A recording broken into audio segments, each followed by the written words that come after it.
Hello everyone, आप देख रहे हैं न्यूज़ोपीडिया। महाराष्ट्र की राजनीति में छत्रपति शिवाजी महाराज पर इन दिनों महाभारत छिड़ी हुई है।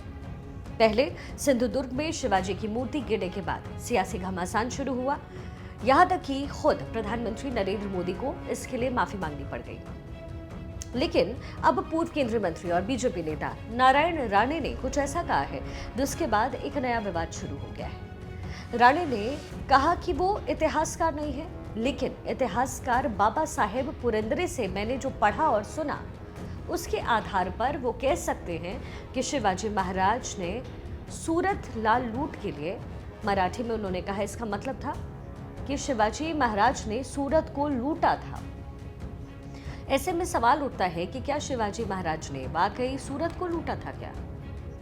एक सच ये भी है कि उस दौर में मुगल बादशाह औरंगजेब से शिवाजी महाराज अकेले मोर्चा ले रहे थे। ये सच है तो फिर शिवाजी और सूरत की इस कहानी का पूरा सच क्या है? और नारायण राणे ने जो कुछ भी कहा उसके पीछे मकसद क्या है?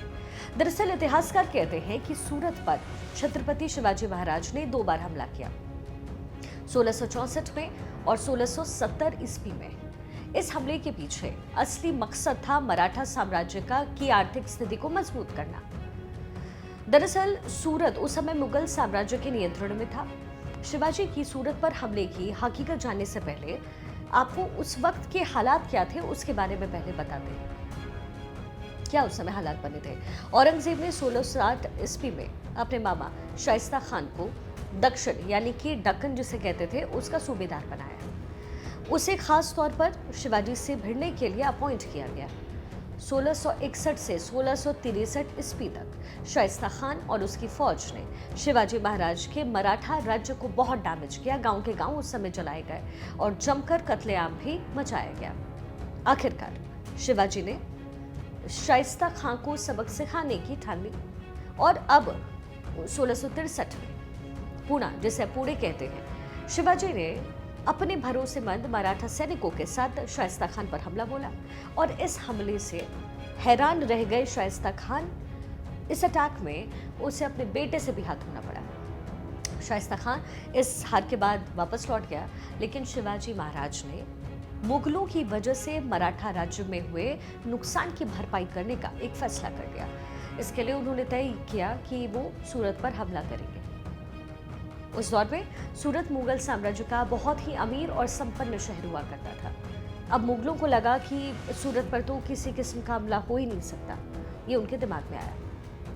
लेकिन शिवाजी 4000 मराठा सैनिकों के साथ सूरत की ओर कूच कर जाते हैं। वो 6 जनवरी 1664 की सुबह सूरत पहुंच जाते हैं और सूरत पहुंचते ही वो गवर्नर वहां के जो थे इनायत खान, उनको संदेश भेजते हैं कि उनको बिना किसी हिंसा के वो रकम सौंप दे और उन्हें माफ़ कर दिया जाएगा।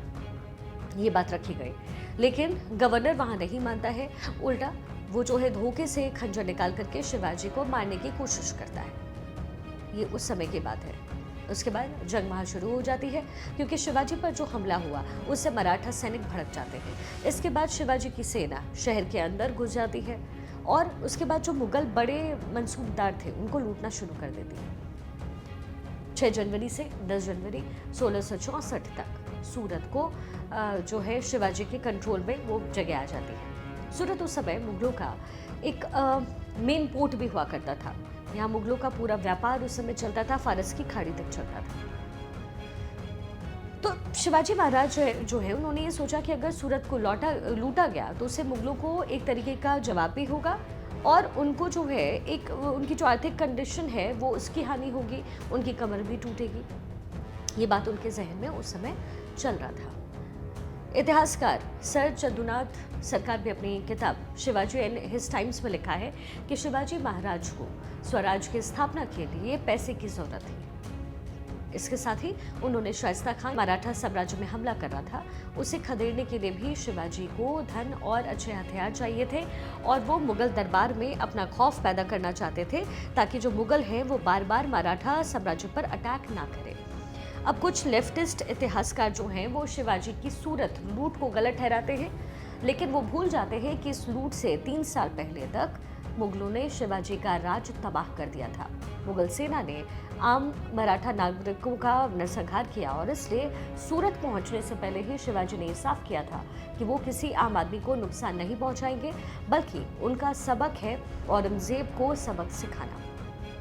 मुस्लिम इतिहासकार खफी खान ने भी माना है कि शिवाजी का नियम एक था कि मस्जिदों और धर्म ग्रंथों और महिलाओं और बच्चों को किसी भी किस्म का नुकसान नहीं पहुंचना चाहिए। ये उनकी रूल थी। यहाँ तक कि कुरान की किताब भी इस लूटपाट में मिली तो उसे भी किसी मुस्लिम साथी को सौंप दिया जाता था। कहते हैं कि सूरत पर हमले से शिवाजी को 1 करोड़ रुपए से ज्यादा की राशि उस समय मिली। एक यूरोपियन जो उस समय ट्रेडर था, उसका अकाउंट भी ये कहता है कि मराठे अपने साथ सोना चांदी, हीरे जवाहरात और कीमती चीजों के अलावा कुछ नहीं लेकर के गए। सूरत में उस समय कुछ मिशनरी भी काम कर रही थी, लेकिन उनके घरों को या फिर किसी भी धर्म के आधार पर किसी भी व्यक्ति को मराठा सैनिकों ने हाथ तक नहीं लगाया था। सच यही है। शिवाजी इस दौरान तकरीबन 1 हफ्ते तक सूरत में भी रहे, लेकिन उस दौरान मुगल गवर्नर इनायत खान वो पुराने किले में छिपा रहा। तो ये पूरी इसकी कहानी है जो नारायण राणे ने कही।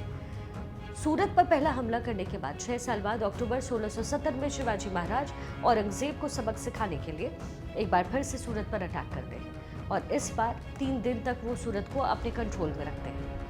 इस दूसरी लूट का नतीजा ये होता है कि मराठा जो सैनिक हैं उनसे मुगल डरने लग जाते हैं और आखिरकार इस लूट की वजह से औरंगजेब को अपनी जो दक्कन की नीति थी उसे बदलनी पड़ती है और यहाँ से मराठा लगातार ताकतवर होकर के उभरने लग गए।